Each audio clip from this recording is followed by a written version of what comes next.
Buenos días, soy el hermano Marco Antonio y esto es Unos Minutos con Dios. En la epístola del apóstol San Pablo a los Gálatas nos dice la palabra del Señor en el capítulo 5, versículos 16 y 17. Digo pues, andad en el Espíritu y no satisfagáis los deseos de la carne, porque el deseo de la carne es contra el Espíritu y el del Espíritu es contra la carne. Y estos se oponen entre sí para que no hagan lo que quieren hacer. Cuando hablamos de la carne y del espíritu podríamos pensar en dos cosas. La primera, que cuando pensamos en la carne estamos pensando en nuestro cuerpo, en los deseos, en las cosas que queremos, que anhelamos. Todo que aunque sea bueno es para la carne. Y estamos pendientes de adquirir, de comprar, de traer, de llevar cosas que van a satisfacer nuestra humanidad. Pero cuando hablamos del espíritu, entonces podríamos pensar de que estamos hablando de algo que está más alto que la carne. Hay cosas que podrían ser muy beneficiosas. Por ejemplo, dice que un águila atrapó una serpiente y la serpiente era grande y venenosa. Entonces, a medida que el águila se elevaba, la serpiente procuraba morder al águila. Pero el águila se fue elevando, hasta que ya no hubo oxígeno suficiente para la serpiente y ahí el águila la pudo vencer. Lo mismo sucede con nosotros. Cuando nosotros tenemos problemas, dificultades, debemos buscar las alturas a las que el Señor nos llamó, elevar nuestro espíritu a la presencia de Dios para que de esa manera podamos vencer todas las circunstancias. Quizá usted sea una persona cantaletosa, quizás sea una persona que incomoda, que fastidia, que molesta. ¿Cómo hace para elevarse a las alturas a las que Dios quiere que nos elevemos? Es un poco irónico, pero si usted quiere elevarse, primero tiene que bajar, postrarse sobre sus rodillas y empezar a clamarle a Dios, a decirle que usted no quiere estar viviendo para la carne, sino que quiere tener una verdadera relación con Él y llegar a las alturas donde Dios lo va a exaltar. Allí le va a dar una bendición extraordinaria.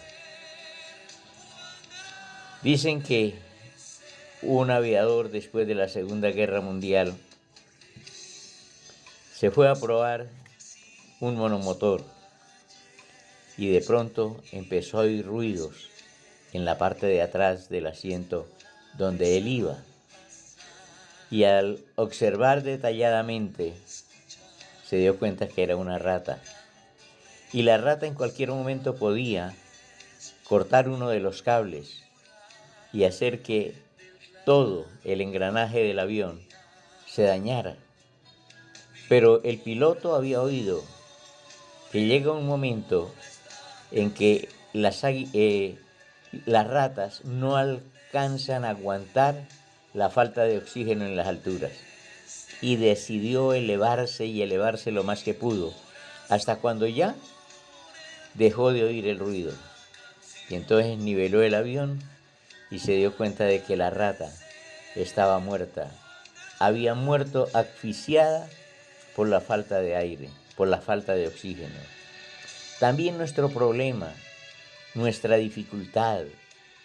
Quizá usted sea una persona compulsiva para comprar y compra cosas que ya tiene o que no necesita. Le gusta endeudarse para adquirir cosas que no necesita, con plata que no tiene, para agradar a personas que realmente no les interesa. Y eso sucede. Eso lo podemos suprimir cuando venimos en oración delante del Señor. Cuando ponemos nuestra vida en las manos de Él nos va a guiar. Y hay dos cosas demasiado importantes para que le falte el oxígeno a nuestra carne, y es la oración y la lectura de la Biblia. No importa que sea uno, dos renglones, podríamos decir, 2 versículos, una parte muy pequeña. Pero si usted la leyó, léala 2, 3, 4 veces seguidas, porque ahí usted va a exprimir esa parte de la Biblia, y entonces esa gotita de líquido que sale de ahí va directamente a su espíritu, para que de esa manera usted empiece a elevarse a las alturas que Dios quiere que usted y yo nos elevemos. Pero debemos doblar nuestras rodillas y llevar nuestro problema a una altura donde eso al fin se asfixie, se muera, porque le va a hacer falta el oxígeno. Y mientras eso que lo incomoda o nos incomoda se está muriendo en las alturas, nosotros estamos teniendo una nueva vida, una nueva manera de pensar, de ver todas las cosas, porque estamos en las alturas de Dios, estamos en las alturas del Cristo de la gloria, y entonces podemos decir que nuestra carne está siendo crucificada para la gloria de Dios.